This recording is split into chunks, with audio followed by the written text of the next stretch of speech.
তাছাড়া মাকে বললেও মা হয়তো আসতে পারতেন না। আসলে মা আপনাদের বাড়ির অনুষ্ঠানে আসতে চান দিদিভাইয়ের সঙ্গে দেখা হয় বলে। আর দিদিভাইয়েরই তো এই অনুষ্ঠানে আসার কথা নয়, তাই মা হয়তো আসতেন না। ও বুঝেছি। রুষা, তোমাকে কিন্তু খুব সুন্দর লাগছে দেখতে।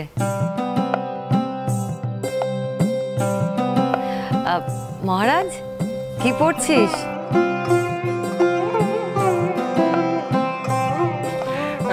বিয়েতে ভর্তি হয়েছি।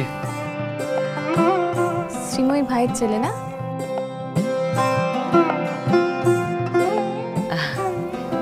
হ্যাঁ হ্যাঁ, এই তো আমাদের মহারাজ। তা বিয়েতে কি নিয়ে পড়াশোনা করছিস? পিসিমণি বলেছে ইংলিশে অনার্স নিয়ে পড়তে। আমারও ইচ্ছে ছিল, তাই বাপি পিসিমণির কথা শুনে আমাকে ইংলিশ অনার্সে ভর্তি করে দিয়েছে।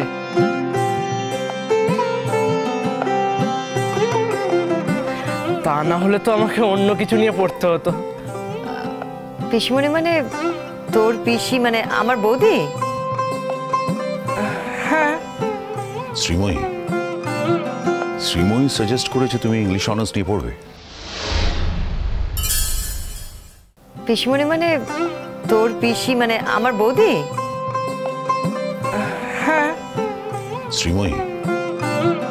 শ্রীময়ী সাজেস্ট করেছে তুমি ইংলিশ অনার্স নিয়ে পড়বে। হ্যাঁ, কেন দিদি বলতে পারে না? শ্রীময়ী এইসব পড়াশুনোর ব্যাপার নিয়ে সাজেশন দেয়? না দেওয়ার কি আছে বলুন তো? আমার দিদি কি অশিক্ষিত নাকি? ডিগ্রি না থাকলে কি কারোর কোনো জ্ঞানগম্যি থাকে না? এরকম কেন মনে হচ্ছে আপনার? না মানে নিজের ছেলে মেয়েদের ক্ষেত্রে তো কখনো দেখিনি পড়াশোনার ব্যাপারে সাজেশন দিতে, তাই জন্যে বলছি আর কি। আপনি কতটুকু চেনেন আমার দিদিকে? আমার দিদি তো এই বাড়িতে প্রায় 25 বছর আছে, আর আপনি তো দিদিকে চেনেন মাত্র 7-8 বছর।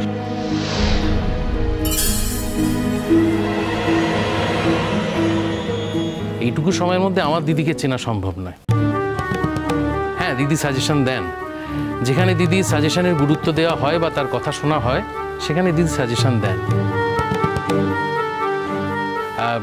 এই বাড়িতে দিদির কথা শোনা হয় না বা দিদির কথাকে গুরুত্ব দেওয়া হয় না বলে হয়তো দিদি কোনো কথা বলে না। কিন্তু আমাদের বাড়িতে আমার মায়ের পরে দিদি আমাদের একমাত্র গার্জিয়ান। আমার ছেলের ব্যাপারে বা আমাদের সমস্ত বিষয়ে দিদির সাজেশনই আমাদের কাছে শেষ কথা।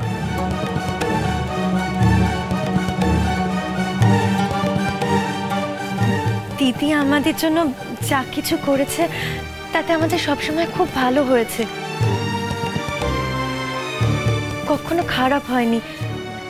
তাই আর কি আমরা দিদির ওপর খুব ভরসা করি, জানেন তো। যাক, জেনে ভালো লাগলো। তোমার দিদি কোথাও না কোথাও কিছু না কিছু মতামত দিতে পারে। গুড। সব জায়গাতেই পারে অনিন্দদা। কোথাও মতামতের গুরুত্ব দেওয়া হয়, কোথাও মতামতের কোনো গুরুত্ব দেওয়া হয় না, এই যা তফাৎ। যাগে যাগে তোমার দিদির অনেক ক্ষমতা, আমরাই যা বুঝতে পারলাম না, এই আর কি। ভালো তো, তোমার ছেলের ভবিষ্যৎ যদি ভালো হয় তাহলে তো আমরা খুশি হব গো। বলি আমার নাতি নাতনিদের আমাদের শিক্ষায় নিয়ে কিছুই হলো না কো। না না, আমি ঠিক তা বলতে চাইনি। আপনাদের নাতি নাতনিরা যথেষ্ট কৃতি, তারা ভবিষ্যতে যথেষ্ট ভালো করবে। আমি শুধু এটুকুই বলতে চেয়েছি যে আমার ছেলের ব্যাপারে, মানে আমার ছেলের ভবিষ্যৎ বা তার কেরিয়ারের ব্যাপারে আমাদের কাছে দিদি শেষ কথা, এইটুকুই আর কি।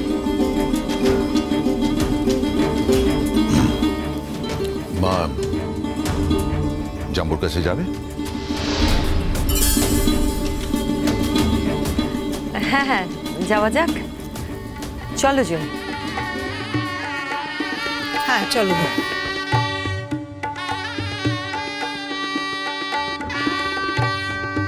দীপু এসো।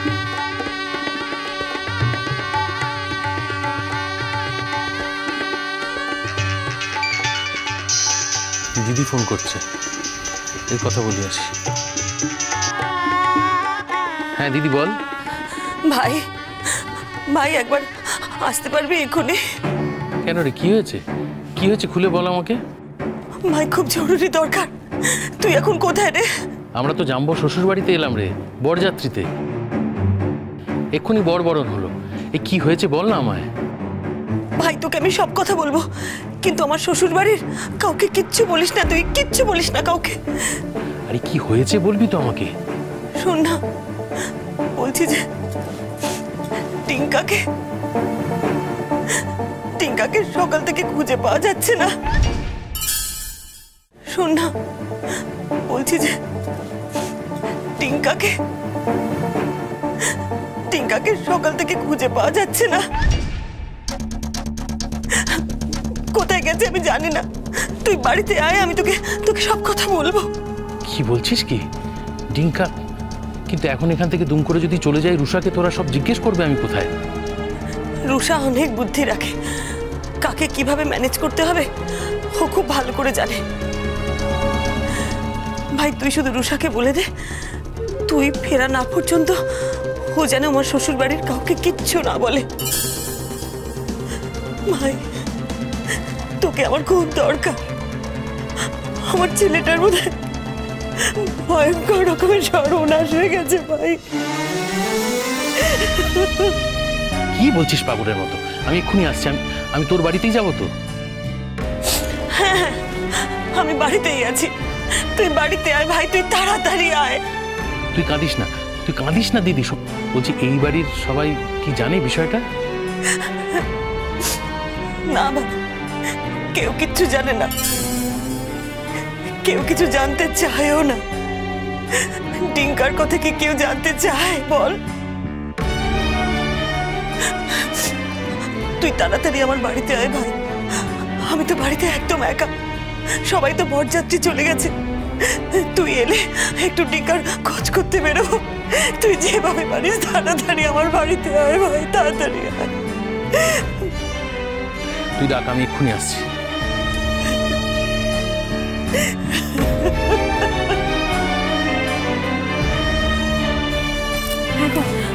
দিদি কি বললো? শোনো, একটু সমস্যা হয়েছে।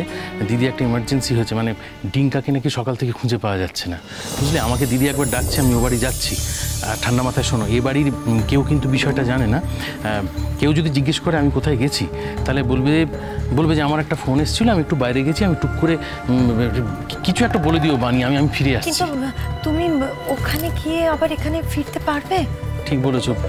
দেখো যদি রাত্রির হয় বা দেরি হয়, তাহলে শোন না মহারাজ, তুই মাকে নিয়ে কিন্তু ফিরে যাস সাবধানে। হ্যাঁ দেরি করিস, রাত করিস না। হ্যাঁ আমি একবার খোঁজ নিয়ে চলে আসি। আচ্ছা শোনো না, বলছি যে ডিঙ্কাকে পাওয়া যাচ্ছে না বললে, ডিঙ্কা কোথায় গেল বলো তো? সেসব কিছু বলেনি দিদি আমাকে, শুধু বললো একটা সমস্যা হয়েছে, একবার তাড়াতাড়ি যেতে। আমি ওখানে গিয়ে সমস্তটা জেনে তোমায় ফোন করছি। হ্যাঁ ওই জন্যেই এখানে ডিঙ্কাকে দেখতে পাচ্ছি না কোথাও।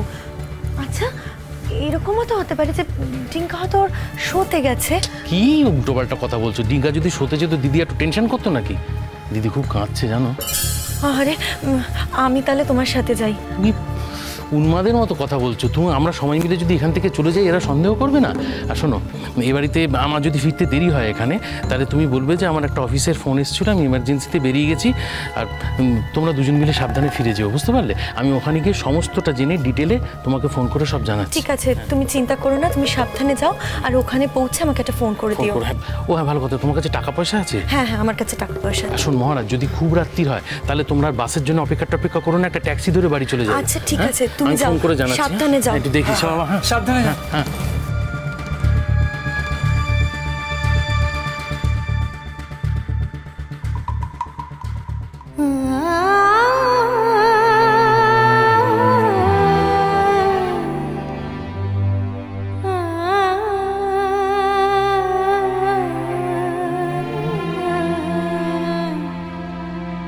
Mm-hmm.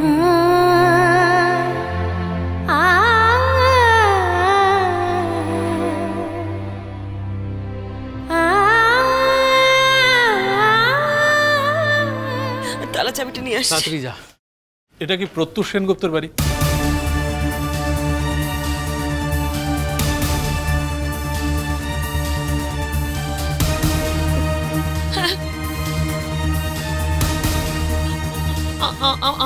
আমার ছেলে কোথায় ও?